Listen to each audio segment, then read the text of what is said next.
जी, तो हमने last lecture में ये इक्विवेलेंस रिलेशन जो है वो हमने किया था।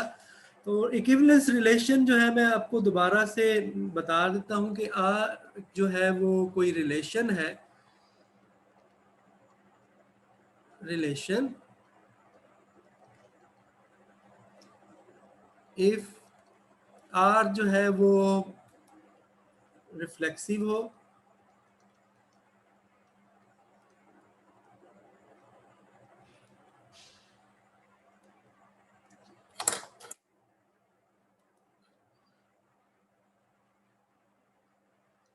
जी, तो ये रिफ्लेक्सिव हो और इसी तरीके से आर जो है वो सिमेट्रिक हो और इसी तरह से आर जो है वो ट्रांजिटिव हो।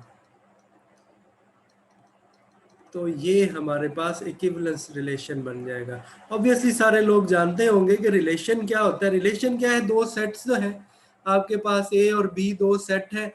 ए और बी के जो एलिमेंट को हैं उनको रिलेट करते हैं बाय सम रूल, उस रूल को हम रिलेशन कहते हैं। जनरली जो है वो सारे के सारे पॉसिबल रूल इस कार्टेशियन प्रोडक्ट में होते हैं। तो इसका मतलब कि इस कार्टेशियन प्रोडक्ट का हर सबसेट जो है वो रिलेशन है। ठीक है, तो फॉर्मली या मैथमेटिकली हम किस तरह से डिफाइन करते हैं कि every subset from the every subset of the Cartesian product of A cross B is a relation। और वैसे क्या मतलब है ज्योमेट्रिकली के दो सेट के एलिमेंट को अगर आप रिलेट करेंगे तो वो अंडर सम रिलेशन है। उसको अंडर सम रूल करेंगे तो उस रूल को हम रिलेशन कहते हैं। तो ये जो है बड़ा इंपॉर्टेंट है। रिफ्लेक्सिव मैंने बताया था कि रिफ्लेक्सिव क्या होता है। अब देखिए सेट जो है आर जो है वो किसी सेट ए पे डिफाइन हुआ है। आर इज डिफाइंड ऑन ए, ठीक है, सपोज। तो ए मतलब इसका मतलब क्या कि R is the subset of A cross A. तो इसका मतलब क्या है कि for all A belongs to A, A is related to itself. ठीक है, इसको हम ऐसे भी लिख सकते हैं और इसको हम ऐसे भी लिख सकते हैं। तो ए इज रिलेटेड टू इटसेल्फ। इसी तरीके से इसका मतलब क्या है कि ये अब कंडीशनल स्टेटमेंट है। दिस इज नॉट कंडीशनल, ये ए के हर एलिमेंट के लिए है। अब ये जो सिमेट्रिक प्रॉपर्टी है ये बता रही है कि अगर इफ, ठीक है, इफ जैसे ही आ गया कंडीशनल स्टेटमेंट है कि अगर ये element A B belongs to R, इसको हम कहते हैं A is related to B. इसको हम ऐसे भी लिख सकते हैं कि अगर ए जो है वो बी से रिलेट हो रहा होगा तो दिस इंप्लाइज बी ए जो है वो भी आर में बिलोंग करेगा, मतलब B is related to A. Conditional statement है।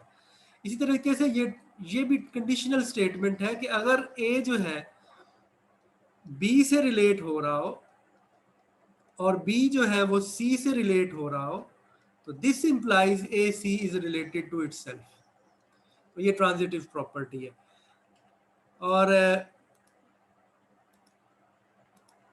अब जैसे ही हमारे पास इक्विवेलेंस रिलेशन, इसकी जो मेन सबसे आसान एग्जांपल है वो ये है कि ये जो सेट ऑफ नेचुरल नंबर है वो हम ए ले लें।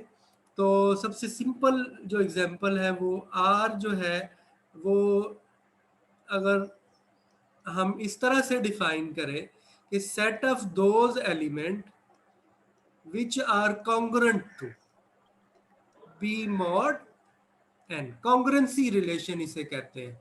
ठीक है, तो इसमें इसका मतलब क्या है कि इसके दो एलिमेंट कब एक दूसरे के कॉन्ग्रुएंट होंगे, जब वो दोनों कॉन्ग्रुएंट होंगे। और कॉन्ग्रुएंट का मतलब क्या है कि जब उनका डिफरेंस जो है वो n पे डिविजिबल हो। ठीक है, फॉर एग्जांपल अगर हम n की वैल्यू जो है वो 2 ले लेते हैं या 3 ले लें तो इस सेट में जो एलिमेंट है वो ये रिलेशन किस तरह से डिफाइन हो जाएगा, A such that A is congruent to B mod 3।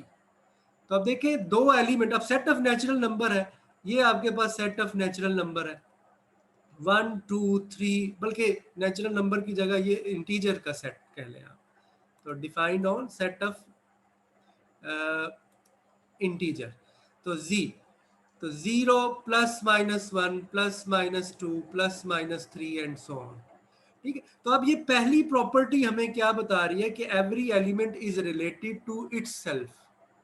ठीक है, तो इसका मतलब इस सेट में से कोई भी एलिमेंट ले, ठीक है, तो अब A is related to A का मतलब क्या है कि हमने ये प्रूव करना है कि A जो है वो इस सेट R में बिलोंग करता है। देखिए जब हम कहेंगे कि R इज रिफ्लेक्सिव, इसके लिए क्या हमें प्रूव करना होगा कि जब भी कोई एलिमेंट लेते हैं सेट ऑफ इंटीजर में से, तो this implies A belongs to R। ये एलिमेंट R में कब होगा? जब हम ये प्रूव कर दें कि A is congruent to A mod 3। इसका मतलब क्या है? इसका मतलब ये है कि इन दोनों का जो डिफरेंस है दिस इज कॉन्ग्रुएंट टू 0। और इसका मतलब क्या है? ये कॉन्ग्रुएंट टू 0 का मतलब क्या है कि इन दोनों का डिफरेंस 3 पे डिविजिबल है। ठीक है, तो A is congruent to B mod n का मतलब क्या होता है कि A minus B is divisible by n। तो जाहिर है 0 तो है वो तो हर नंबर पे ही डिविजिबल होगा, इस वजह से ये रिफ्लेक्सिव है। और इसी तरह से ये सिमेट्रिक है। अगर देखें दो एलिमेंट्स का डिफरेंस अगर 3 पे डिविजिबल है, जैसे अगर एक एलिमेंट में 1 ले लूं और यहाँ पर एलिमेंट 4 पड़ा हुआ है, तो 1 माइनस 4 जो है वो 4 माइनस 1 जो है वो 3 है, तो 3 इज डिविजिबल बाई 3। ठीक है, तो इसको मैं अगर 3 डिविजिबल है तो माइनस 3 भी डिविजिबल है। ठीक है, अगर 6 डिविजिबल है 3 पे तो माइनस 6 भी डिविजिबल है।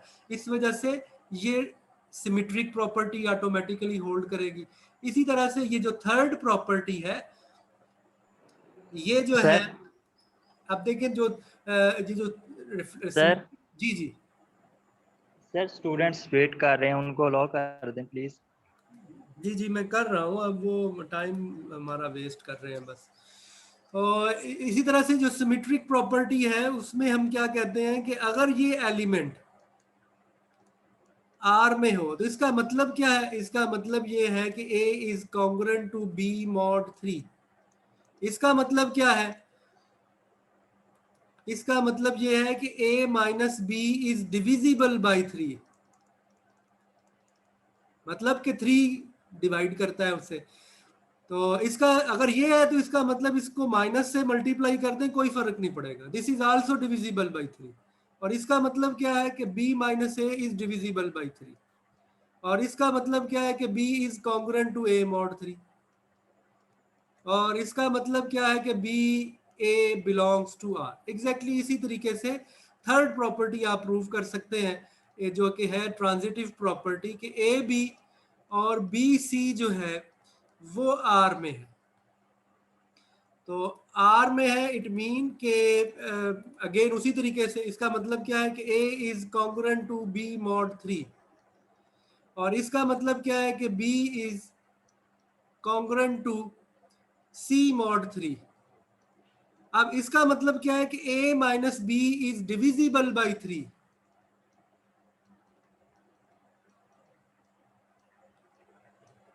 और इसका मतलब क्या है कि B minus C is divisible by 3। दोनों डिविजिबल है तो दोनों का को ऐड कर दें तो वो भी डिविजिबल होगा। तो इट मीन कि दोनों का सम जो है, मतलब एक नंबर अगर 3 है वो डिविजिबल है बाई 3 है, 6 भी डिविजिबल बाई 3 है, तो उनका सम भी डिविजिबल बाई 3 होगा। तो दोनों को आप ऐड कर दें, B minus C is also divisible by 3। और ये किसके इक्वल होगा? This is equal to A minus C. इसका मतलब A is congruent to C mod 3। और इसका मतलब क्या है कि AC जो है वो R में चला गया। ठीक है, तो जो कॉन्ग्रुएंसी रिलेशन होता है ये हमेशा इक्विवेलेंस रिलेशन होता है। तो खैर ये करने का पर्पस ये था कि जैसे ही आपके पास इक्विवेलेंस रिलेशन हो, अब आप जरा वापस सेट ऑफ इंटीजर को देखें। अब हमें ये पता चल गया कि कॉन्ग्रुएंसी रिलेशन इक्विवेलेंस रिलेशन। अब इसका फायदा क्या है? हम अपने क्वेश्चन की तरफ आते हैं। तो जैसे ही हमें ये पता चल गया तो हमने ये देखा कि हमारे जो ये सेट ऑफ इंटीजर है इसमें 3 तरह के एलिमेंट हैं। ठीक है, ये कॉन्ग्रुएंसी रिलेशन था। हमने ये डिफाइन किया कि इसमें वो वाले एलिमेंट हैं जो कि आपस में जिनका डिफरेंस जो है वो 3 पे डिविजिबल है। तो हमने ये देखा कि कोई से भी दो एलिमेंट लेते हैं, इस सेट में से कोई से भी दो एलिमेंट लेते हैं, तो वो जो है वो या तो कॉन्ग्रुएंट टू 1 mod 3 होगा, या कॉन्ग्रुएंट टू 2 mod 3 होगा, या कॉन्ग्रुएंट टू 0 mod 3 होगा। तो Z है एलिमेंट ऑफ 3 टाइप्स, 3 तरह के एलिमेंट्स हैं। एक वो एलिमेंट है जो कि कॉन्ग्रुएंट टू 0 है, वो वाले element x belongs to Z which are congruent to 0 mod 3। इसको हम कहते हैं, इसको ऐसे भी लिख सकते हैं, ऐसे भी लिख सकते हैं। और इसी तरह से इसमें वो वाले एलिमेंट हैं जो कि कॉन्ग्रुएंट टू 1 mod 3 है। इसी तरीके से इसमें वो वाले एलिमेंट हैं जो कि कॉन्ग्रुएंट टू 2 mod 3 है। तो 3 तरह के एलिमेंट है। तो अब आप देखें, ये जो 3 तरह के एलिमेंट हैं, इनकी एक प्रॉपर्टी है, खास प्रॉपर्टी है कि ये डिसजॉइंट है। आप देखें कि ये जो तीनों सेट हमने लिए हैं, इनमें ये पेयर वाइज डिसजॉइंट है, कोई चीज कॉमन नहीं है। इसी तरीके से 0 और ये भी डिसजॉइंट है। इसी तरीके से 1 और 2 भी डिसजॉइंट है। और फर्दर हम ये अगर देखें कि इनका जो यूनियन है, this is equal to the set Z, जिस सेट पे आपने ये इक्विवेलेंस रिलेशन डिफाइन किया था। और ये इसका मतलब क्या है? इसका मतलब ये है कि ये जो रिलेशन हमने डिफाइन किया था, ये R जो है ये डिफाइन करता है पार्टीशन, ठीक है, ऑफ द सेट Z। और किस में करता है? इन सबसेट्स में करता है। इन सबसेट्स को हम कहते हैं इक्विवेलेंस क्लासेस, ठीक है। तो R define the partition of the set Z। Partition करता है, किस में करता है? Into subsets. वो सबसेट्स हम क्या कहते हैं? उनको इक्विवेलेंस क्लासेस, ठीक सर है। जी, अगर ऐसा हो कि आर रिफ्लेक्सिव ना हो, आर अगर रिफ्लेक्सिव ना हो, पार्टीशन नहीं तीनों हो सकती। प्रॉपर्टी, अगर तीनों प्रॉपर्टी सेटिस्फाई होंगी तो तभी वो इक्विवेलेंस रिलेशन होगा, अदरवाइज वो जी, इक्विवेलेंस रिलेशन नहीं होगा, ठीक है। अगर इक्विवेलेंस ना हो आर तो फिर पार्टीशन नहीं हो सकती। पार्टीशन जो है वो नहीं, अगर इक्विवेलेंस रिलेशन है तो फिर लाजमन पार्टीशन हो सकती है, ठीक है। तो अगर इक्विवेलेंस रिलेशन नहीं डिफाइन हुआ, फिर भी हो सकता है हो जाए। लेकिन हमारा क्या कंसर्न है कि जब भी किसी भी सेट पे आप इक्विवेलेंस रिलेशन डिफाइन करते हैं तो उसकी पार्टीशन आप डिफाइन कर सकते हैं। तो ये मैंने एग्जांपल से आपको बताया कि ऐसा हो रहा है। इसी चीज को आप जो है इन जनरल भी देख सकते हैं। तो इन जनरल भी अगर आप देखें कि अगर ये हमने, अगर हमारे पास ये एक सेट है, तो अगर हमारे पास ये सेट है, let A be a set and say कि ये हमारे पास जनरल रिलेशन है and be an equivalence relation. तो जैसे ही हमने कह दिया ये इक्विवेलेंस रिलेशन है, इसका मतलब ये रिफ्लेक्सिव भी है, ये ट्रांजिटिव भी है और ये सिमेट्रिक भी है, ठीक है। तो इसका मतलब कि इसमें क्या होगा, आप इसके सेट जो है, तो उसके बाद ये जो है, ये रिलेशन डिफाइंस अ पार्टीशन, ऐसा हमेशा ही होगा, of A into equivalence classes, ठीक है। ये जो इक्विवेलेंस क्लासेस हैं उनको हम यूजुअली इस तरह से लिखते हैं, ठीक है। और ए क्या है? ए कोई एलिमेंट है ए का, और इस सेट में एलिमेंट किस तरह के होंगे? इस सेट ए के एलिमेंट वो वाले एलिमेंट जो कि ए के इक्विवेलेंट है, ठीक है। जैसे अभी हमने यहां पर देखा कि 0 बार में कौन से एलिमेंट है जो कि कॉन्ग्रुएंट टू 0 mod 3 है। ये असल में क्या था, यहाँ पे रिलेशन ये है, इसको हम ऐसे भी लिख सकते हैं, ठीक। तो क्योंकि यहाँ पे रिलेशन कॉन्ग्रुएंसी है ना, इसलिए। तो लेकिन इन जनरल रिलेशन को हमने ये इकाई से डिनोट किया हुआ। तो set of those element of A which are equivalent to A, इसको हम ऐसे पढ़ते हैं। तो दिस इंप्लाइज कि इनकी जो यूनियन होती है, जितनी भी है, फाइनाइट हो या इनफाइनाइट हो, उससे कोई फर्क नहीं पड़ता, लेकिन वो सेट ए के इक्वल होगी। और दूसरी चीज क्या है कि ये पेयर वाइज डिसजॉइंट है फॉर ऑल ए,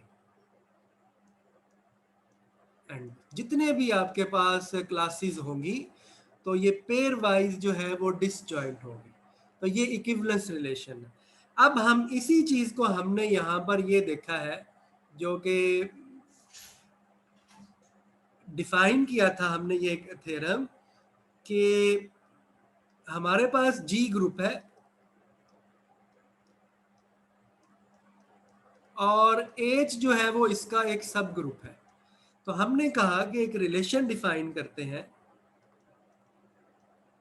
ये रिलेशन डिफाइन किया किस तरह से, कि कोई से दो एलिमेंट जो है वो इक्विवेलेंट कब होंगे, if and only if A B inverse belongs to H. ये दो एलिमेंट है ऑन जी, जी पे हम डिफाइन कर रहे हैं कि दो एलिमेंट, जैसे यहाँ पर हमने इक्विवेलेंस कॉन्ग्रुएंसी से डिफाइन किया, इसी तरह यहाँ पर दो एलिमेंट कॉन्ग्रुएंट होंगे जब ए बी इनवर्स बिलोंग करेगा एच को। इसी तरीके से ये लेफ्ट है, इसी तरीके से राइट से भी हम कर सकते हैं, ठीक है। तो अब ने जो ये क्या ए है, element of A into the inverse of the element of B. अगर ग्रुप अंडर एडिशन है तो यहाँ पर आ जाएगा ए माइनस बी, ठीक है। ये अंडर मल्टीप्लीकेशन है, इसलिए ए बी इनवर्स आ गया। तो अब हमने प्रूव किया है सर उसमें कि ये इक्विवेलेंस रिलेशन है। तो इसका मतलब ये है कि ये जो इक्विवेलेंस रिलेशन, ये हमने प्रूव किया वहां पे कि ये इक्विवेलेंस रिलेशन है।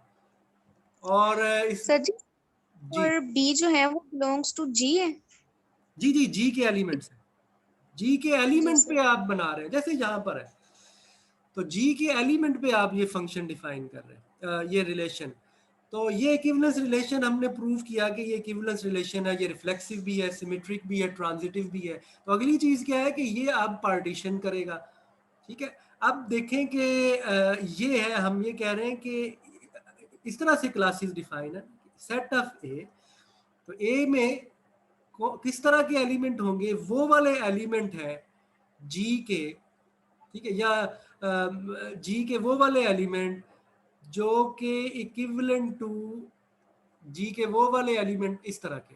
तो अब यहाँ पे डेफिनेशन पुट कर दें, ठीक है। तो ये इसको, इसका क्या मतलब है कि A x inverse belongs to H, ठीक है। तो बल्कि इसको हम ऐसे लिख दें, अगर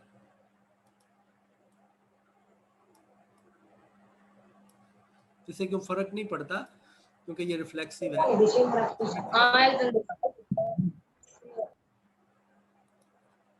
तो x is equivalent to a, और ये हमने ऐसे डिफाइन किया था, x ए इनवर्स। और यहाँ पर हम इसे ऐसे लिख सकते हैं कि x belongs to g such that x belongs to ah। तो g के वो वाले एलिमेंट जो कि ah में है, ठीक है। तो इसका मतलब कि ये सेट किसके इक्वल हो जाएगा, ये सारे का सारा ये को सेट बन जाएगा। ये जो सेट है, ये जी, ये जो सेट है ये ए एच का सबसेट है, और ए एच जो है वो इसका भी सबसेट है। तो दिस मीन कि ये जो इक्विवेलेंस क्लास है हमारे पास, वो किसके इक्वल आ जाएगी, वो को सेट के इक्वल आ जाएगी। तो यहाँ पर इक्विवेलेंस रिलेशन जो है वो इक्विवेलेंस क्लासेस में डिफाइन करता है। वो इक्विवेलेंस क्लास क्या है, वो को सेट है, ठीक है, लेफ्ट या राइट, जो जिस तरह का आप रिलेशन डिफाइन कर रहे हैं। अगर ये लेफ्ट है तो लेफ्ट को सेट है। तो इस फर्दर फिर यहां से हम क्या कहेंगे, ये प्रोपोजिशन हमने लिखा। अब हमें ये पता चल गया कि ये जो रिलेशन हमने डिफाइन किया है, ये सेट जी, ये ग्रुप जी को इक्विवेलेंस क्लासेस में जो है वो पार्टीशन कर रहा है, और वो इक्विवेलेंस क्लास क्या है, वो लेफ्ट को सेट है, लेफ्ट या राइट को सेट है। तो दिस इम्प्लाइज, इसका मतलब क्या है, हमें ये पता चल गया कि क्योंकि ये पार्टीशन करता है तो ये असल में ये प्रोपोजिशन है कि हर इक्विवेलेंस क्लास किसके इक्वल होगी, लेफ्ट कोसेट के इक्वल। तो उसके बाद हमने ये लेग्रांज थ्योरम जो है वो प्रूफ किया था कि इसको यूज करते हुए कि अगर आपके पास जी ग्रुप है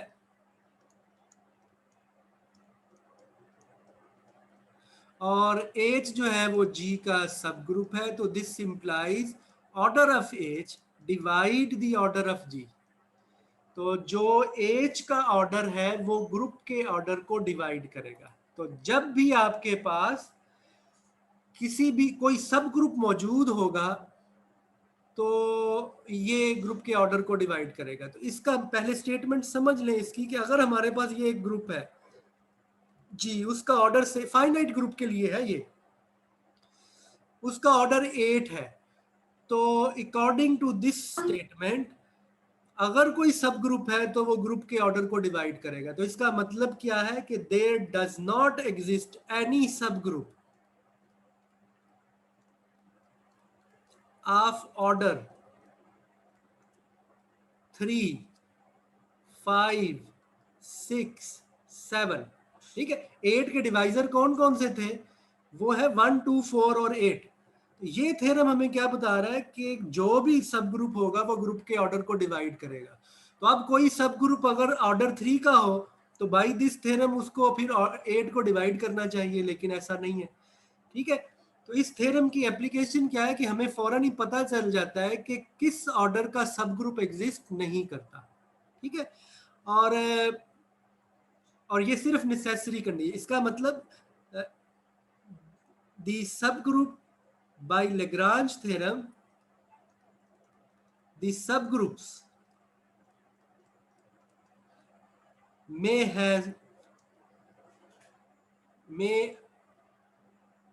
exist of order 1, 2, 4 and 8। ये मे का वर्ड मैंने यूज किया है कि हो सकता है, जरूरी नहीं है, ये लाजमन नहीं है कि इन ऑर्डर के सब ग्रुप एग्जिस्ट भी करें।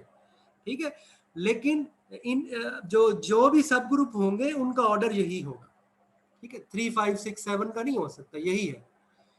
ठीक है, तो ये स्टेटमेंट है और इसका प्रूफ जो है वो हमने इसी रिलेशन को यूज करते हुए हमने प्रूफ किया है। सिंपल ये टेक्निक को, क्योंकि ये पार्टीशन करते हैं इन कोसेट्स की यूनियन जो है वो जी के इक्वल है। और फिर हमने एक और प्रोपोजिशन प्रूफ की थी कि किसी भी दो कोसेट में नंबर ऑफ एलिमेंट्स जो हैं वो सेम होते हैं फाइनाइट ग्रुप्स के केस में। तो और उसके बाद हमने स्टेटमेंट को प्रूफ किया था। ठीक है, तो ये जो है ये हमने लास्ट टाइम ये किया था। आपको ये इक्विवेलेंस रिलेशन की अच्छी तरह समझ हो और ये समझ हो कि लेग्रांज थ्योरम का प्रूफ आपको आना चाहिए, और उससे भी इम्पोर्टेंट उसकी स्टेटमेंट का पता हो कि किस तरह से आप उसे अप्लाई करेंगे। ठीक है जी, एनी क्वेश्चन? सर जी, हमें ये कैसे पता चलेगा कि हम अगर हमारे पास कोई सेट है तो उस पर हम कितने कोसेट्स डिफाइन कर सकते हैं? उसके कितने कोसेट डिफाइन कर सकते हैं? अच्छा, इसके लिए कितने? एक, अगर तो ग्रुप फाइनाइट है, ठीक है, तो अगर ग्रुप फाइनाइट है तो हमने लेग्रांज थ्योरम से हमने ये देखा, लेग्रांज थ्योरम की स्टेटमेंट से हमने ये देखा कि m is equal to, sorry,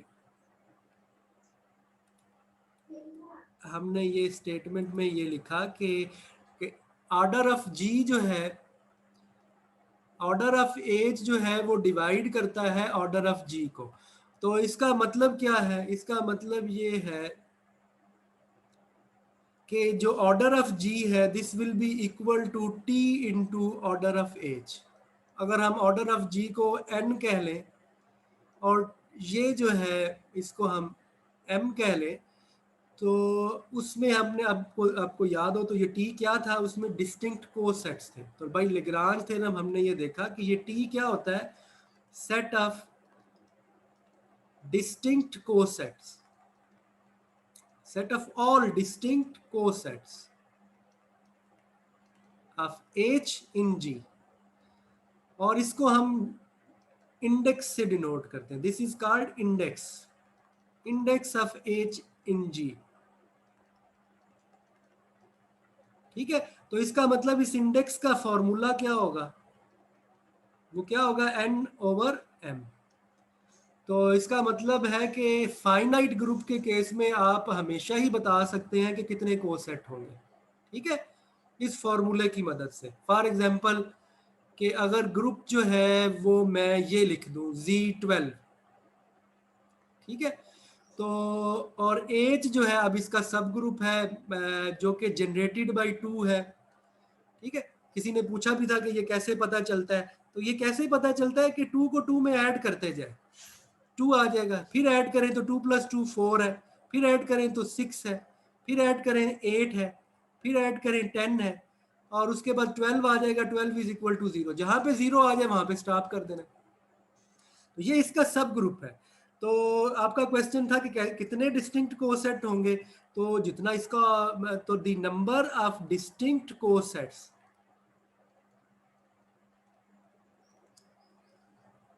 और इसको हम क्या कहते हैं, ऑफ H in G, कितने हैं, इसको हम इंडेक्स से डिनोट करते हैं और इस फॉर्मूले में वैल्यू पुट कर दें. n क्या है इस केस में, 12 है, और H का ऑर्डर क्या है, जितने उसमें एलिमेंट है 6 है. तो इसका मतलब क्या हो गया कि कितने डिस्टिंक्ट कोसेट है, 2, और उनमें से भी एक का आपको पता है वो कौन सा है, वो H वो खुद ही है. ठीक है, तो वो खैर हम नेक्स्ट क्लासेस में देखेंगे. तो डिस्टिंक्ट कोसेट्स 2 है, और एक कोसेट कौन सा है, वो हर सब ग्रुप जो है वो अपना जो है कोसेट तो बनाएगा ना, क्योंकि ग्रुप को अगर आप आइडेंटिटी एलिमेंट से मल्टीप्लाई करेंगे तो वो फिक्स रहेगा. तो एक तो वो खुद ही होता है. तो फाइनाइट के केस में तो इस फॉर्मूले से आप निकाल सकते हैं, लेकिन जो इनफाइनाइट केस है उसमें फिर आपको देखना पड़ेगा, उसका कोई फॉर्मूला नहीं है. आपने सिर्फ यही देखना होगा, जब आप देखें कि कोसेट्स जो हैं वो सारे के सारे जो है, जैसे अगर आप Z है, अब Z जो है वो इनफाइनाइट है. ठीक है, तो इसमें आप बहुत सारे, अब इसका मैं एक सबसेट लेता हूं इवन नंबर्स का. तो अब यहाँ पे जब आप कोसेट निकालेंगे तो फिर आपको देखना होगा, चेक करना होगा. पहला कोसेट क्या है, सबसे सिंपल, 0 के साथ कर दे. 0 से करेंगे तो दोबारा वही सेट आ जाएगा. उसके बाद अगला एलिमेंट जो है 0 के बाद 1 ले लेते हैं. तो अब एलिमेंट क्या हो जाएंगे, इसमें ऐड कर दें तो 0 + 1 1 आ जाएगा. -1 में ऐड करें तो ये +-1 आ जाएगा, +-3 एंड सो ऑन. तो अब हम यहाँ पे स्टॉप कर दें. तो the distinct coset sets are 2z and 1 + 2z.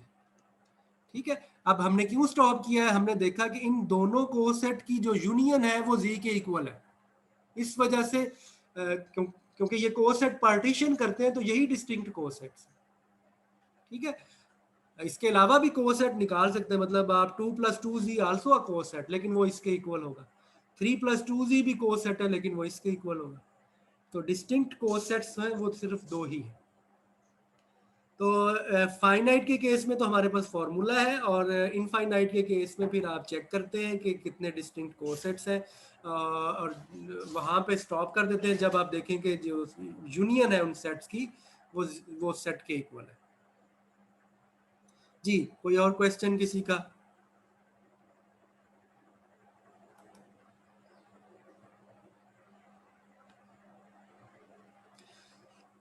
तो ठीक है, ये सर जी जी करते हैं. तो आपने 2 का सब ग्रुप फाइंड किया, उसमें 6 एलिमेंट्स थे, तो हमें पता है कि मतलब 2 का ऑर्डर 6 है, तो इसमें 6 एलिमेंट्स होंगे. जी जी सर आपने 0 2 4 6 8 10 लिखा है. हाँ सर ये तो हम इससे फाइंड नहीं करते कि हम देखते हैं कि अगर किसी इसको ऑपरेट करने से रिमाइंडर 0 आता है तो वहीं पे स्टॉप कर देंगे इस तरह से. सर ये थोड़ा सा कॉन्सेप्ट थी कि इसको कैसे बनाने का तरीकाकार. जी, ये वही किया है हमने, कि यहाँ पे देखें ना कि ये 2 का मतलब क्या है, 2 से जनरेट होने वाले एलिमेंट. ठीक है, ये 2 के मल्टीपल है, इस सेट में क्या है, 2 के मल्टीपल. इस तरीके से ए बिलोंग्स टू एच।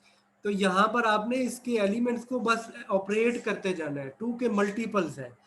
तो जनरेटर है ना, 2 एलिमेंट जनरेटेड बाय 2, तो उसका तरीका क्या होता है, आपने ये हमने पढ़ा था कि ये ग्रुप में एलिमेंट किस तरह के होते हैं। अगर अंडर मल्टीप्लिकेशन है ग्रुप तो ए एन की फॉर्म में होंगे, ठीक है।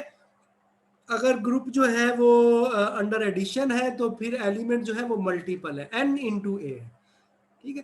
तो such that N A is equal to 0 अगर फाइनाइट है तो अंडर मल्टीप्लिकेशन जो है वो आइडेंटिटी 1 होती है, अंडर एडिशन आइडेंटिटी 0 होती है।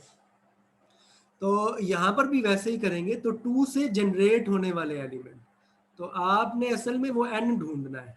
तो हमें पता है इसका ऑर्डर 6 है, तो वो वाले आप इसको 2 को 2 में ऐड करते जाए, ठीक है।